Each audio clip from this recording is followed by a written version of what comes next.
So hello বন্ধুরা, দেখো আজকে কিন্তু আমরা ক্রিয়েটার পিকনিকে এসেছি, দেখতে পাচ্ছ তো। চলো কোথায় আমরা ক্রিয়েটার পিকনিকে এসেছি সেটাই তোমাদের সঙ্গে শেয়ার করব। সো হ্যালো এভরিওয়ান, দেখো আজকে কিন্তু আমরা কল্যাণীতে জুবিলি পার্কে চলে এসেছি। আমরা কিন্তু দুজনেই এসেছি, শাশুড়ি আর বৌমা। আমাদের সঙ্গে কিন্তু আজকে ক্যামেরাম্যানও নেই আর কেউ নেই, আমরা দুজনেই এসেছি, জানি না কি করতে পারবো। তো যাই হোক, আমরা আসলাম এখানে কিন্তু এমনি এমনি নয়, আমাদেরকে কিন্তু ইনভাইট করে ডেকে নিয়ে আসা হয়েছে, তো সেই জন্যেই এসেছি। তো যাই হোক, এখন আমরা দেখো ভিতরটায় ঢুকে পড়লাম 50 টাকা টিকিট দিয়ে জুবিলি পার্কের মধ্যে। তারপর কিন্তু আমাদের এক দাদা ভাই ডাক দিয়েছেন আমাদেরকে। তো আমি আসতেই বলল একটা ফটো নিতে পারি, তো আমি বললাম হ্যাঁ দাদা ভাই। তো বাড়িটা জিজ্ঞেস করতেই বলল রানাঘাটে। তো রানাঘাট দাদা ভাই আমাদের বাড়ির পাশেই তো, বেশি তো দূরে নয় না। তো যাই হোক, দাদাভাই কিন্তু আমাদের সঙ্গে একটু ফটো তুললো। তারপর কিন্তু আস্তে আস্তে আমরা ভেতর দিকে যাচ্ছি। আর আমরা দেখো কোথা থেকে কোথায় চলে এসেছি আজকে। আমি কিন্তু এর আগে কখনো এইভাবে একা বাড়ি থেকে পা নাড়ি না। আর আমি সারা জীবন ভাবি যে আমি একা কখনো পথ চলতে পারি না।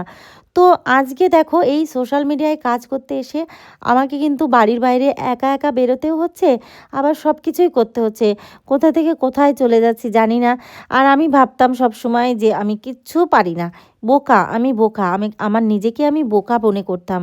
তো যাই হোক, আমার মতো মহিলা যারা আছো তারা কিন্তু নিজেকে বোকা ভেবো না, একটু বাড়ির বাইরে বেরোনোর চেষ্টা করবে, দেখবে সবই পারবে। কারণ ঘরের মধ্যে থেকে থেকে সংসার সংসার করতে করতে না আমরা আসলেও একটা বোকাপানা হয়ে যাই। তো যাই হোক, দেখো আমি এসেছি পার্কের মধ্যে এসে, কিন্তু এখন আমি খুঁজছি যে আমরা যেখানে যাব, আমাদের অনুষ্ঠানটা যেখানে হচ্ছে, পার্কের মধ্যে যে মিট আপটা আমাদের ডাকা হয়েছে সেই জায়গাটা কোথায়। এখানে তো অনেক পিকনিক ক্রিয়েটাররা দেখতে পাচ্ছি আমি, কেননা জায়গায় জায়গাতে পিকনিক হচ্ছে। তো আমি বুঝতে পারছি না যে আমি এখন কোনটার মধ্যে ঢুকে যাব। তো তারপরে একজনকে ফোন করলাম, তিনি আমাকে বললেন যে তুমি সোজা চলে আসো, এসে দেখবে এখানে স্টেজ করা হয়েছে আমাদেরই ওটা। তারপর কিন্তু আমি স্টেজ দেখতে পারলাম, এই যে। তো এসে এই দেখো দেখতে পাচ্ছি অনেক লোকজন এসছে। তো যাই হোক, আমি একটু নিঃশ্বাস ফেলতে পারলাম যে আমি সেই মেন জায়গাটা খুঁজে পেয়েছি। দেখেছো, দূর থেকে মনে হচ্ছিল যে আমি খুঁজে পাবোই না, কি করে পৌঁছাবো সেই জায়গাটাতে। তো দূর থেকে অনেক কিছু মনে হয়, সেইগুলো মনে করলে চলবে না, তোমার মতো করে তোমাকে এগিয়ে যেতে হবে, ঠিক আছে। তো চলো, সবাই কিন্তু এখানে আর এসেছে, আরও কিন্তু আসতে বাকি আছে। মিট আপটা যে টাইমটা দিয়েছে সেই টাইম থেকেই শুরু হবে। তো বন্ধুরা, ভিডিওটা কিন্তু অবশ্যই শেয়ার করে দেবে আর কমেন্ট করে জানাবে যে আমাদের ভিডিওটা তোমাদের কেমন লাগলো। তো দেখো আমাদের অনুষ্ঠান কিন্তু শুরু হয়ে গেছে অলরেডি। আর এই যে বিদ্যাপতি বোনকে কিন্তু স্টেজে উঠানো হয়েছে।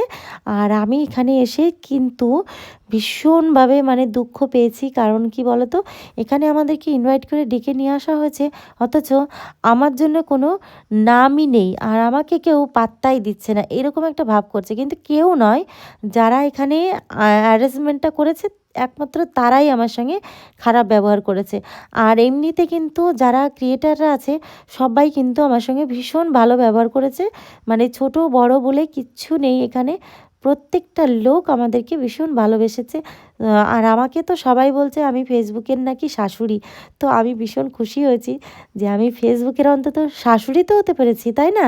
তো আমাকে কিন্তু এখানকার ক্রিয়েটাররা সবাই চিনেছে, কিন্তু এই যে যারা অ্যারেঞ্জমেন্টটা করেছে তারা কিন্তু আমাকে চিনতে পারেনি, নাকি ইচ্ছে করে এরকম করলো আমি বুঝতে পারলাম না।